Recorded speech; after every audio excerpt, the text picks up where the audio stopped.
Hi, welcome, I'm Lei. Today I want to take you inside one of the most unsettling death cases in modern China. Some call it the greatest political mystery of the 21st century. On October 30th, 2023, a strange letter suddenly appeared on China's heavily censored internet. It was short, blunt, and explosive. Stop the cremation of Li Keqiang's body immediately and investigate the truth about his death. Just 3 days earlier, Li Keqiang, the former premier of China, was declared dead. He had only just retired. The official story? He died of a sudden heart attack while swimming in Shanghai. But here's the twist. The letter wasn't written by some dissident overseas. It was signed by Gu Wanming, a veteran of Xinhua News Agency and its former Guangzhou bureau chief. A man who'd spent decades inside the propaganda machine, not an outsider, but a true insider of the system. His open challenge wasn't just brave, it was dangerous. And he wasn't the only one questioning. Outside China's infamous firewall, suspicion spread like wildfire. Did Li really die of a heart attack? Or was it something darker? A murder disguised as one? Even though censors tried to erase the whispers, doubts still slipped back into China, spreading underground. To understand why so many people didn't buy the story, we have to rewind to Li Keqiang's last hours. In late October, Li traveled to Shanghai for official activities, staying at the East Lake Guest House, a luxury compound reserved for China's top leaders. On October 26, he went for a swim. According to the official version, tragedy struck. He collapsed from a heart attack, was rushed to a hospital, but couldn't be saved. At 12:10 a.m. on October 27th, Li Keqiang was gone. That bare-bone account left three huge questions that fueled the storm of disbelief. Li Keqiang's age. He was only 68. For an average Chinese man, not shocking, but for someone at his level, that's strikingly young. Since the 1970s, China's top leaders have lived under a kind of medical bubble that ordinary people can't even imagine. The idea was borrowed straight from the Soviets back in the 1950s. Feed the rulers the safest food, give them the best nutrition, and most importantly, build a healthcare system that exists only for them. We're talking about the best of the best, top doctors in cardiology, geriatrics, emergency medicine, pulled from China's elite hospitals and assigned exclusively to these leaders. And not just one doctor. Each retired premier or party elder gets a personal medical squad, 5, 10, sometimes 15 experts on duty around the clock. They track every heartbeat, every fluctuation in blood pressure. They have the newest equipment, the latest drugs, always on hand and ready to respond in seconds. With protection like that, China's senior officials don't just live well, they live long. Look at the record. Yang Shangkun made it to 91, Hua Guofeng to 87, Deng Xiaoping to 93, Li Peng to 91. Even today, Song Ping, a former Politburo Standing Committee member, is still alive at over 108. Now put that list next to Li Keqiang, 68, retired but still under the watch of his elite medical team. His sudden death doesn't just look unusual, it explodes off the page like a thunderclap. And the question lingers, how could a man wrapped in the full power of China's elite health system, watched, guarded, monitored, die so suddenly, so young, and so conveniently? Second, why didn't his personal medical team see it coming?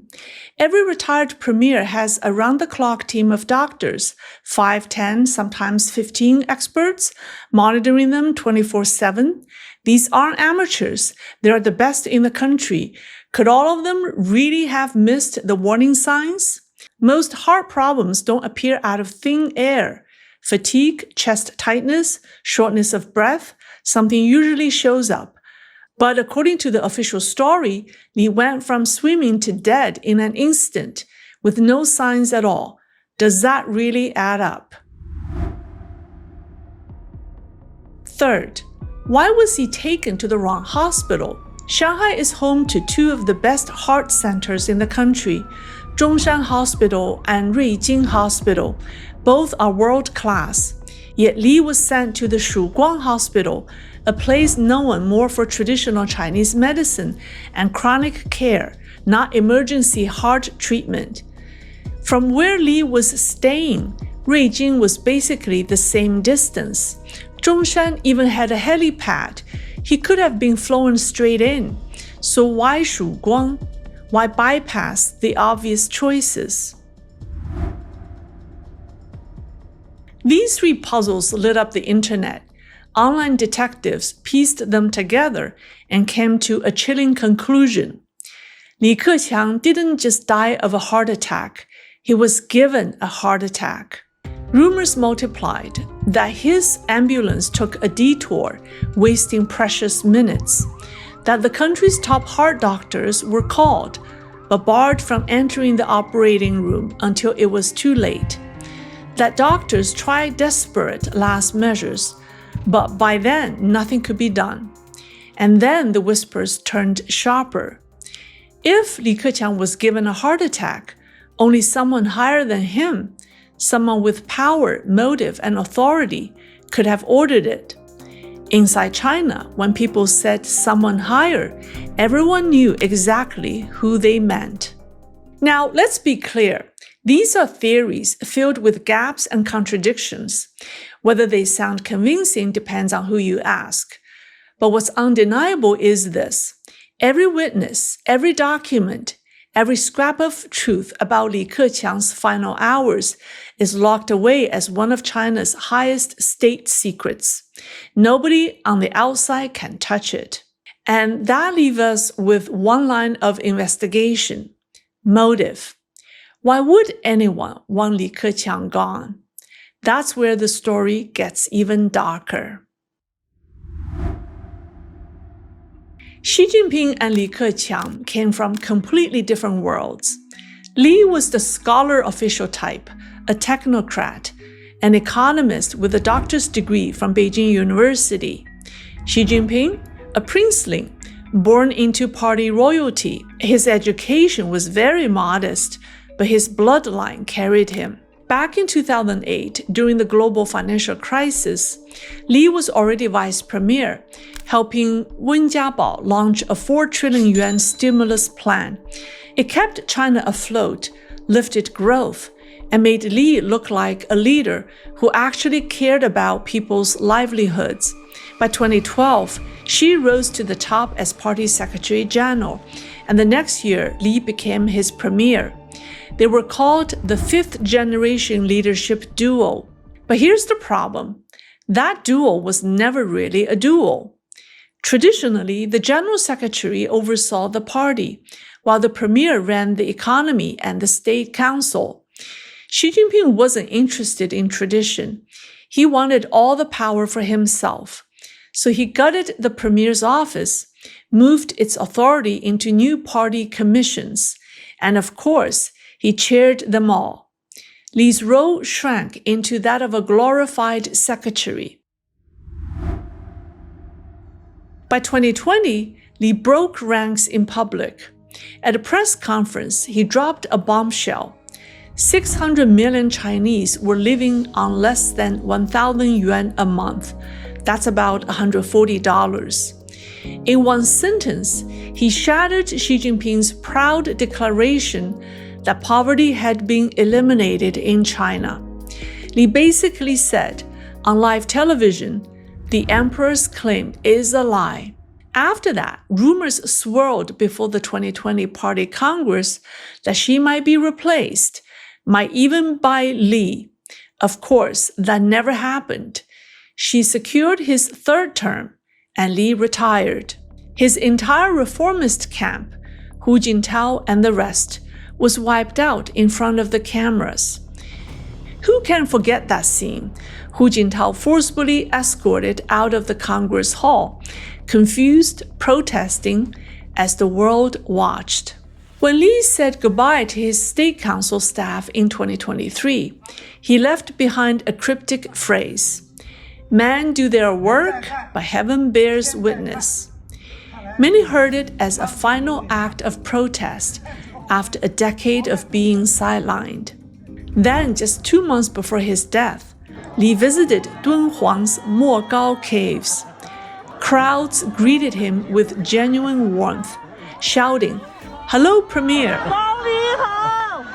That was the real thing, unlike Xi Jinping's staged events where actors were planted to cheer. For Xi, that contrast had to sting. At Li's funeral, the tension was visible for the whole world to see. Xi and his wife Peng Liyuan showed up. Cameras captured a charged moment. She reached out to Li's widow, Chen Hong. She quickly turned her face away, and she looked awkward. Li's daughter, too, barely hiding her anger, did not look at Xi Jinping. She looked stiff, awkward, and cold. Through the screen, you could feel the hostility. In a world of covert politics, making a death look like a heart attack isn't science fiction.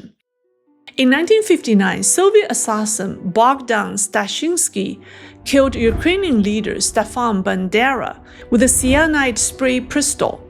Doctors first called it a heart attack, only later did an autopsy reveal the truth.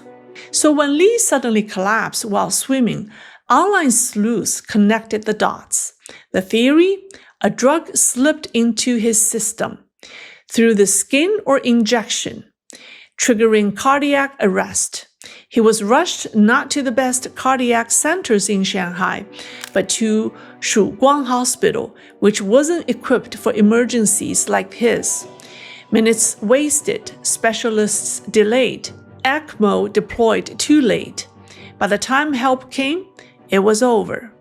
And if this was ordered from above, accountability would never exist. Some even claim to have identified the operative involved, though those claims remain in the shadows. Of course, not everyone buys the murder theory. Critics say by 2022, Li had no power left. Why would Xi Jinping risk the backlash of killing him then? And there's another detail. The Japan Times reported Li once had a liver transplant and was on heavy medication. Those drugs can raise heart risks. So yes, maybe it really was natural. But timing is everything.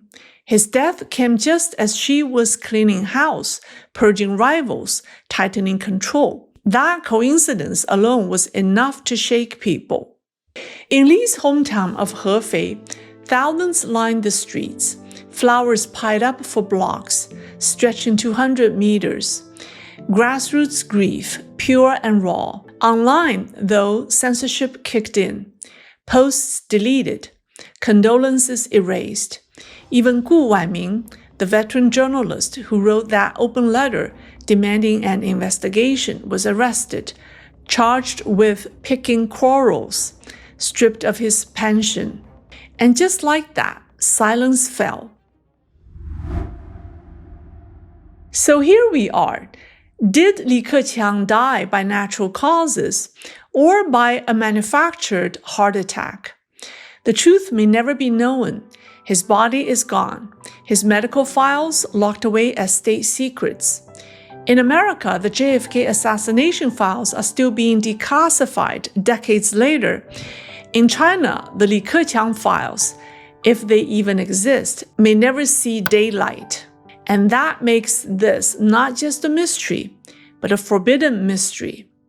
That's all for today. Thank you for watching, and I'll see you next time.